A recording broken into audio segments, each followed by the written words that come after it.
नमस्कार दोस्तों, मेरा नाम है दिलीप और आप देख रहे हैं माई टेक्नोलॉजी इन्फो। तो भाई लोग, आज का जो वीडियो है इसमें हम बात करेंगे कि एक पर्टिकुलर आर्टिकल को आप मल्टीपल कीवर्ड्स पे कैसे रैंक कर सकते हैं। एंड ऑफ कोर्स इस तरह का वीडियो आपको यूट्यूब पे नहीं मिलेगा। मोस्टली बहुत सारे लोग नहीं जानते इसके बारे में, जो जानते हैं वो नहीं बताना चाहते हैं। थोड़ा सा टेक्निकल है और थोड़ा कॉन्सेप्चुअल है, दोनों चीज़ें इसके अंदर कवर करूँगा।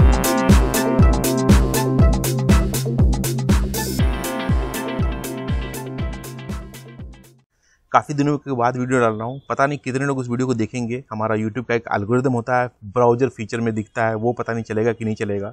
ऑलमोस्ट 5 मंथ्स के बाद मैं वीडियो डाल रहा हूँ। बहुत सारे रीज़न है इसके। एक तो कोविड ने बहुत बुरी तरह परेशान किया मुझे। मेरे को बैंगलोर से यहाँ पर रिलोकेट होना पड़ा नेटिव प्लेस पे। फाइनली हमेशा के लिए रिलोकेट नहीं हुआ, बट फिर भी लगभग 1 साल से मैं 8-9 महीने से पड़ा हुआ हूँ यहाँ पे। और बहुत सारे लोग इन्फेक्ट हुए हैं, फैमिली में भी हुआ है, अपने रिलेशन में भी हुआ है, तो उसकी वजह से लेकर थोड़ा परेशान था। और वर्कलोड जो है वो काफ़ी बढ़ गया था ड्यू टू कोविड। बहुत सारे ब्रांचेज बंद हुए ऑफिस के और वर्कलोड जाहिर सी बात है डबल ऑलमोस्ट हो गया। तो अपने पास ले दे के 24 घंटे ही होते हैं, उसमें आपको काम भी करना है और सोना भी है और भी काम है, और ओवरऑल टाइम नहीं मिल पाया, जिसकी वजह से मैं वीडियो अभी मैं 1 हफ्ते से कोशिश कर रहा हूँ कि डालूँ। प्लानिंग किया, कुछ रिसर्च किया, नए आइडियाज़ लेके आप लोगों के लिए, ताकि आपका ब्लॉगिंग जो है वो अच्छे से चले। तो चलिए, ज़्यादा दिमाग नहीं खाएंगे आप लोगों का। अभी बात करते हैं कि कैसे आप इसमें 2 पार्ट्स होते हैं भाई। देखो, अगर आप किसी पर्टिकुलर आर्टिकल को मल्टीपल कीवर्ड्स पर रैंक करें, पहला तो आता है कंटेंट का ऑर्गेनाइजेशन, कैसे ऑर्गेनाइज किया जाए, मतलब क्या क्या डाला जाए उसमें, क्या लिखना है उसमें। और दूसरा आता है कंटेंट को ऑप्टिमाइजेशन, कैसे किया जाता है। हर एक कंटेंट का 2 पहलू होता है। एक तो होता है सर्च इंजन के लिए लिखते हैं हम, और एक होता है यूजर के लिए लिखते हैं। ऑप्टिमाइजेशन का मतलब ये होता है कि उसको कैसे सर्च इंजन को बताया जाए कि भाई इसमें क्या है क्या नहीं है। और दूसरा पहले जो था यूज़र के लिए, जिसमें कि यूज़र को दिखे। तो दोनों चीज़ें इसमें कवर होंगी। ऑप्टिमाइजेशन बोले तो जो हम डेटा ये मेटा टैग डालते हैं, या फिर डिस्क्रिप्शन डालते हैं, इमेजेज में हम ऑल टैग लगाते हैं, या फिर इंटरलिंकिंग करते हैं, इमेजेज डालते हैं, ये सारी चीज़ें हमारा Google point of search engine समझता है इन चीज़ों को, तभी तो वो दिखाएगा सजेशन में, राइट। तो वो आता है ऑप्टिमाइजेशन में। ऑर्गेनाइजेशन बोले तो इस कंटेंट के अंदर क्या क्या चीज़ें हमें डालनी है, ठीक है। तो ये हो गया। अब ऑर्गेनाइजेशन में मेन पार्ट होता है इंटेंट का। कंटेंट के इंटेंट के ऊपर हमारा आर्टिकल डिपेंड करता है कि किस किस इंटेंट पे, किस किस कीवर्ड्स पे ये आर्टिकल रैंक हो सकता है। तो सबसे पहला काम आपको बताऊंगा कि कैसे आप इंटेंट फिगर आउट करेंगे कि क्या इंटेंट है इस कंटेंट का, और वो इस कीवर्ड पे रैंक हो सकता है कि नहीं हो सकता है। दूसरी चीज जो लाइव करके दिखाऊंगा कि कैसे आप इसको कंटेंट को ऑप्टिमाइज करेंगे टेक्निकली। थोड़ा टेक्निकल पार्ट है, वर्डप्रेस में हो या फिर नॉर्मल PHP की वेबसाइट हो, या फिर किसी में इंटरलिंकिंग से रिलेटेड है वो, तो वो आपको दोनों करके दिखाऊंगा। तो मैं ऑलरेडी गूगल में कुछ चीज़ें सर्च कर रखा हूँ ताकि आपको दिखा सकूँ। आपको बताता हूँ, यहाँ पे देखिएगा तो अफिलिएट मार्केटिंग का एक सीड कीवर्ड है। कोई भी कीवर्ड जिस नीच पे आप काम कर रहे हैं, कुछ भी आप डालोगे तो आपको यहाँ पे एक आएगा सेक्शन पीपल ऑल्सो आस्क, ठीक है। तो आप कोई भी कीवर्ड आपने जो ढूंढा है, जिस पे आप काम करना चाहते हैं, उस कीवर्ड को यहाँ मारिए, ठीक है। यहाँ मारेंगे तो आपको बहुत सारे यहाँ पे उससे रिलेटेड बोले तो उसी से के सिमिलर कंटेंट जो होता है वो दिखाता है। वो सिमिलर गूगल कैसे फिगर आउट करता है कि भाई ये जो कीवर्ड है इससे मिलता जुलता यहाँ पे ये है। गूगल के पास कुछ ना कुछ तो लिंक्स जाते होंगे, कुछ ना कुछ तो इंटेंट रहता होगा गूगल को, कोई ना कुछ तो पता चलता होगा कि भाई इसमें कुछ है जो कि इससे सिमिलर है। तो वो क्या है, गूगल को कैसे पता चलता है वो, उसके लिए क्या लिखना होता है। अगर आप मान लो कि यहाँ पे अफिलिएट मार्केटिंग सर्च किया आपने, अफिलिएट मार्केटिंग में यहाँ पे एक चीज़ है, what is meant by affiliate marketing. अब देखिएगा तो what is affiliate marketing and what is meant by affiliate marketing, 2 चीज़ें यहाँ पे आती हैं। कुछ लोग ये सर्च करते हैं कि अफिलिएट मार्केटिंग क्या होता है, व्हाट इज अफिलिएट मार्केटिंग, साफ सीधा सादा जो है। कुछ लोग ये भी लिखते हैं what is meant by affiliate marketing, मतलब अफिलिएट मार्केटिंग का मतलब क्या है, ठीक है। तो ये 2 चीज़ें अलग अलग हैं, बट इसका ऑब्जेक्टिव जो आंसर वो एक ही है। तो यहाँ एक कीवर्ड के 2 इंटेंट हो गए और दोनों के आंसर सेम हो गए। तो अपने को इंटेंट पकड़ना है कि हमारे जो कीवर्ड्स हैं, जो हम कीवर्ड प्लान कर रहे हैं लिखने का, उसके और कौन कौन से इंटेंट है। मतलब दुनिया में हर तरह के लोग हैं, उनका हर एक तरीके का ऑब्जेक्टिव अलग होता है, हर लोग अलग तरीके से सर्च करते हैं। तो अगर मैं यहाँ पे आप देखिए, इस चीज़ को आप एक्सप्लोर कीजिएगा तो यहाँ पे आपको एक दिखेगा bigecommerce.com की साइट है। यहाँ पे अगर आप इसे खोलिए यहाँ पे, तो ये बिग ई कॉमर्स की साइट खुली हुई है यहाँ पे, बिग ई कॉमर्स। अब यहाँ पे अगर आप इस क्वेश्चन को उठाते हैं, what is meant by affiliate marketing, copy करते हैं, हाँ, Ctrl+F Ctrl+V, यहाँ पे आपने पेस्ट कर दिया सर्च करने के लिए। जब आप देखिएगा what is meant by affiliate marketing 0/0 यहाँ पे लिख के आ रहा है, यानी कि ये एग्जैक्ट चीज इस पूरे आर्टिकल में कहीं नहीं है। लेकिन फिर भी गूगल को ये लगता है कि इसमें ये चीज़ें लिखी हुई हैं जिससे कि इसको इस क्वेश्चन के साथ दिखाया जा सकता है, राइट। तो अपने को ये फिगर आउट करना है कि भाई ऐसा क्या लिखा हुआ जिससे गूगल को पता चला कि ये कीवर्ड जो है, ये आर्टिकल जो है व्हाट इज एफिलिएट मार्केटिंग से रिलेटेड है। अब इसको हटा दीजिए, सिर्फ एफिलिएट मार्केटिंग रखते हैं। तो देखिए व्हाट इज एफिलिएट मार्केटिंग इसमें लिखा हुआ है। हमने क्या सर्च किया था? Affiliate marketing. हमें क्या दिखा रहा सजेशन में? What is affiliate marketing. जाहिर सी बात है कि एफिलिएट मार्केटिंग लिखा आपने सीड कीवर्ड तो पहला सवाल आता है कि what is affiliate marketing, Google ये दिखाएगा। ठीक है, अब इसमें कुछ लोग ये लिखते हैं what is meant by affiliate, तो जो लोग what is meant by affiliate marketing लिखते हैं उसको कुछ और दिखाएगा। ठीक है, अब आपको मैं दिखाता हूँ कि what is meant by affiliate marketing अगर यहाँ लिखता है कोई गूगल के सर्च में जाके, इसको अगर कोई सर्च करता है गूगल में इस तरह से, तो आपको क्या लगता है कि आपको ये ई कॉमर्स की साइट दिखाएगी? नहीं दिखाएगा। अब आप सोचिए कि इस सेक्शन में रैंक करना है, अच्छे से समझिएगा, थोड़ा कॉन्सेप्चुअल है, इस सेक्शन में रैंक करना है और उसी सेम कीवर्ड पे रैंक करना, दोनों में डिफरेंस होता है बॉस। अब what is meant by affiliate marketing लिखा तो यहाँ पे वो ना तो वो उस तरह से कोई सजेशन आया, व्हाट इज एफिलिएट मार्केटिंग का कोई सजेशन नहीं आया, और ना ही ये वेबसाइट जो कि bigecommerce.com है वो फर्स्ट पेज पे कहीं रैंक हो रहा है, मतलब टॉप 5 में अभी तक तो नहीं दिखा है, यहाँ पे आ रहा है। ठीक है, तो कहीं ना कहीं ये कीवर्ड पे ये भाई 2 जगह रैंक हो रहा है, इसमें नहीं आके इसमें रैंक हो रहा है। तो आपको यहाँ पे ये समझ में आना चाहिए कि जो हमने जो कंटेंट ऑर्गेनाइज किया है वो किस तरह से ऑप्टिमाइज किया हुआ है। एक ये ऑप्शन हो गया आपको। तो ओवरऑल हमें समझ में आता है कि एक कंटेंट को ऑर्गेनाइज करने के लिए बहुत सारे हमें सिमिलर कीवर्ड्स को यूज करने पड़ेंगे, जो कि जिसका इंटेंट एक ही होता है, लिखने में तो अलग है लेकिन आंसर एक ही है। तो अपने को वो ढूंढना है कि भाई वो क्या है जो कि एक ही जैसा दिखता है लेकिन आंसर उसका एक ही है। ठीक है, तो ये चीज पे आपको पहले फोकस करना है, तभी आपका जो जितने भी कीवर्ड आप सिमिलर कीवर्ड उठाएंगे उन सभी पे आपका कीवर्ड रैंक करेगा, आर्टिकल रैंक करेगा।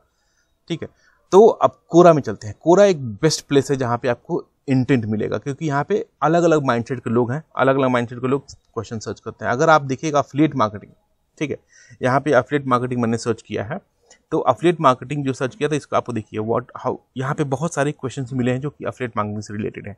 यहाँ पे एक झलक आप जरूर मारिए। यहाँ पे फायदा क्या है, अगर वो कंटेंट बहुत सारा है कोरा पे, बहुत सारे लोग उसको कोरा में ढूंढ रहे हैं, तो जाहिर सी बात है कि कोरा में लिखने का मतलब ये है कि गूगल में उसको सटीक आंसर नहीं मिला है। लोग हमेशा से कोरा को जो है वो सेकंड प्रायोरिटी देते हैं। कोई भी आप जाएंगे तो पहले गूगल में ढूंढेंगे, गूगल में नहीं मिलेगा तो कोरा में जाएंगे।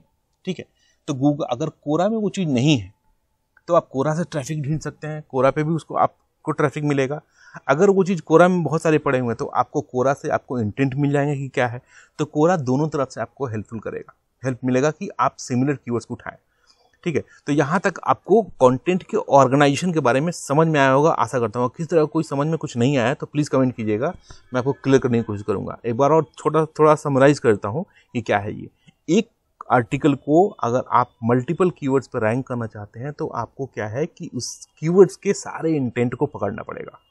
सारे इंटेंट बोले तो उस कीवर्ड को लोग और कितने तरीके से सर्च करते हैं, this is called keyword research. Keyword research का मतलब ही यही होता है कि कीवर्ड को, कौन से कीवर्ड को लोग सर्च कर रहे हैं, उसका इंटेंट क्या है, क्या वो सिमिलर है, एक ही जैसे कीवर्ड्स हैं। तो एक ही जैसे कीवर्ड्स को आप या तो पैराग्राफ में लिखिए, या तो हेडिंग में लिखिए, या तो सब हेडिंग में लिखिए, बुलेट्स में लिखिए, बट लिखिए जरूर जितने कीवर्ड्स आपको सिमिलर लगते हैं सबके। ठीक है, अब दूसरा जो है टेक्निकल पार्ट, जो मैंने बोला था कि टेक्निकल पार्ट क्या है, इसको ऑप्टिमाइज कैसे किया जाए ताकि गूगल को ये पता चले। ऑप्टिमाइजेशन में क्या होता है, एक इंटरलिंक बनता है। आप जो कीवर्ड्स जो आपने इंटरलिंकिंग के जो आपने जो ये फाइंड आउट किया है इंटेंट, उन सभी के एक अलग अलग यूआरएल्स बनते हैं। ठीक है, वो यूआरएल्स कैसे आप एक आर्टिकल के अंदर लिख सकते हैं। तो मेरा एक डेमो वेबसाइट है हमारी, उसी में आपको मैं दिखाता हूँ। यहाँ पोस्ट में आइए। आप पोस्ट में आने के बाद कोई भी एक आर्टिकल मैंने यहाँ पे, आप या तो आप नया पुराना खोलिए या फिर नया बनाइए, दोनों केस में कोई अंतर नहीं है। सपोज कि ये एक आर्टिकल फुल फ्लेज पहले से लिखा हुआ है। यहाँ पे अगर आप देखिएगा तो जो हेडिंग्स है ये हेडिंग्स आते हैं। आपने भी यूज़ किया होगा वर्डप्रेस, आपको पता होगा कि हेडिंग्स होते हैं, H1 H2 H3 में लिखा था इसको। ठीक है, यहाँ पे लिखा है वोटर लिस्ट हरियाणा 2020-21 के लाभ, मतलब क्या है, एक कीवर्ड है ये। ठीक है, इसका बेनिफिट क्या है, अगर लोग ये ढूंढना चाहते हैं कि हरियाणा वोटर लिस्ट का जो है वो बेनिफिट क्या है, तो ये हमारा एक कीवर्ड है। अब इस कीवर्ड को हमने लिख तो दिया, लेकिन गूगल को ये कैसे पता चलेगा कि इस आर्टिकल में ये चीज़ लिखा हुआ है।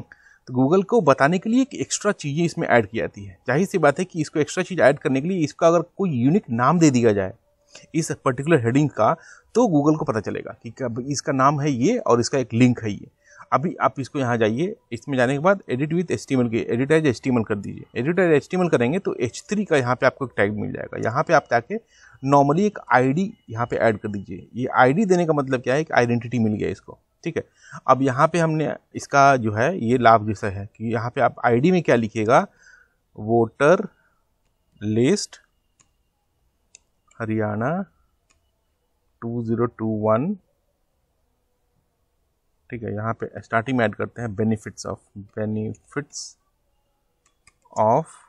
ये हमने एक आईडी ऐड कर दिया यहाँ पे, ठीक है। ये आईडी ऐड करने का मतलब क्या हुआ कि भाई इस वाले पर्टिकुलर सेक्शन को एक आइडेंटिटी मिल गया, ठीक है।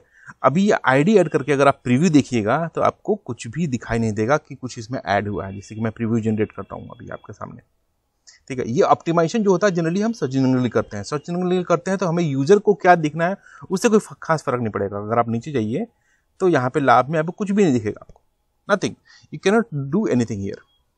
अब क्या है कि लेकिन इसको यूज कैसे किया जाए। अब चलिए हम एक दूसरा पोस्ट खोलते हैं। यहाँ हरियाणा से रिलेटेड यहाँ पे है, ठीक है। इसको मैं जाके एडिट करता हूँ। जाहिर सी बात है इंटरलिंकिंग रिलेटेड पोस्ट में होता है, तो मैं एक रिलेटेड खोल रहा हूँ। आप भी अपने केस में वही कीजिएगा। यहाँ पे है, जैसे कि यहाँ पे हमने इस कीवर्ड को यहाँ पे एक लिंक बनाया,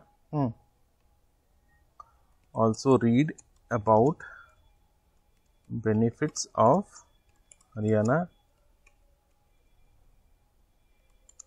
वोटर लिस्ट 2021, ठीक है। ऐसे एक बना दिया।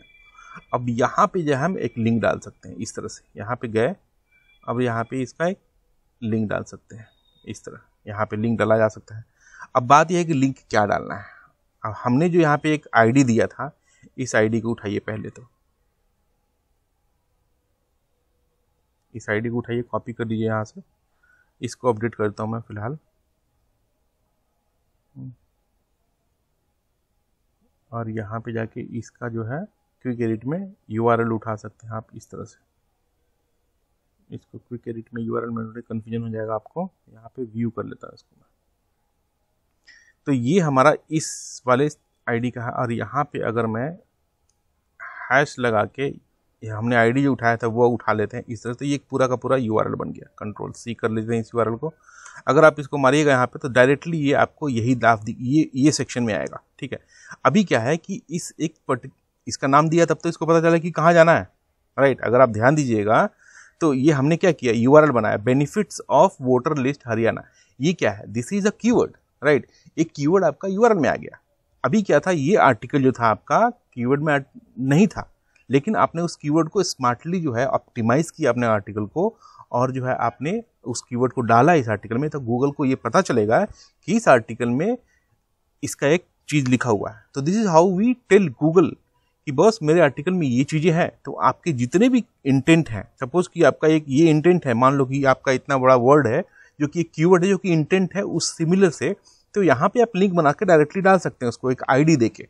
अब अगर हम यहाँ जाते हैं और यहाँ पे इसको हम पेस्ट करते हैं इस URL को ऐसे, ठीक है। ये पेस्ट हो गया, ठीक है। यहाँ पे लिंक बन गया। अब यहाँ पे अगर आप जाते हैं पोस्ट में और हरियाणा वाले जो मैंने पोस्ट उठाया था यहाँ पे इसको व्यू करते हैं ऐसे,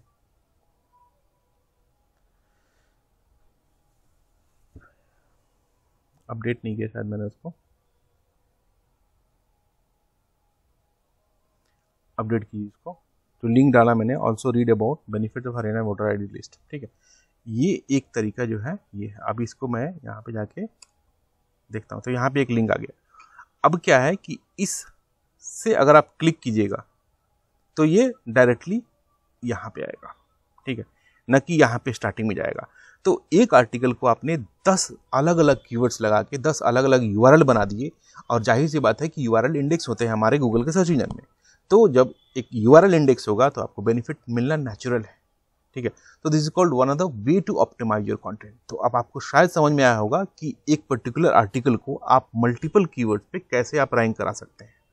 पहला चीज, जो भी आपका सीड कीवर्ड है उसको उससे रिलेटेड सिमिलर इंटेंट वाले कीवर्ड्स उठाइए, उन सारे कीवर्ड्स को यूज कीजिए, उन सारे कीवर्ड्स को जहां जहां भी यूज किया है आपने उसका एक नाम दीजिए, उसका एक पर्टिकुलर URL बना के आप इंटीग्रेट कीजिए, सोशल मीडिया पर प्रमोट कीजिए, व्हाटएवर यू कैन डू, आप कहीं पे भी इसको प्रमोट कर सकते हैं, ठीक है। तो जो हमारा ये नया यूआरएल बना है वो है इंटरनल यूआरएल बना, एक पर्टिकुलर यूआरएल का एक इंटरनल यूआरएल बना, ठीक है। तो this is what a complete tutorial on this. अगर आपको इसमें किसी तरह का कोई डाउट है, ठीक है, तो बेहिचक कमेंट कीजिएगा, बताइएगा। जो लोग नए आए हैं चैनल को सब्सक्राइब कीजिएगा भाई लोग। अभी आगे से रहूँगा लाइव, मोस्टली एक्टिव रहने की कोशिश करूँगा, बाकी भगवान के हाथ में है, जैसा जो चलेगा अच्छा ही चलेगा। कमेंट वमेंट करके बताइए, कुछ भी किसी तरह कोई डाउट हो तो लाइक कीजिएगा, अच्छा लगा तो। मिलते हैं अगली वीडियो में। Thank you so much for watching, bye, take care.